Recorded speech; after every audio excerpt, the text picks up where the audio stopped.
In this video, I will show you how to create fruit water splash effect.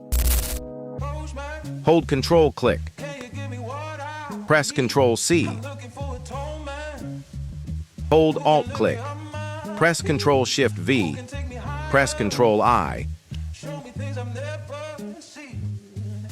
Choose eyedropper tool. Press Alt Delete. Press 5, Move tool. Press Ctrl J 2 times. Hold Shift click. Press Ctrl E. Choose Brush tool.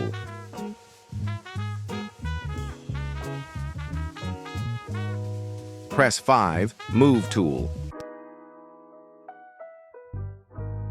Press B, Brush tool.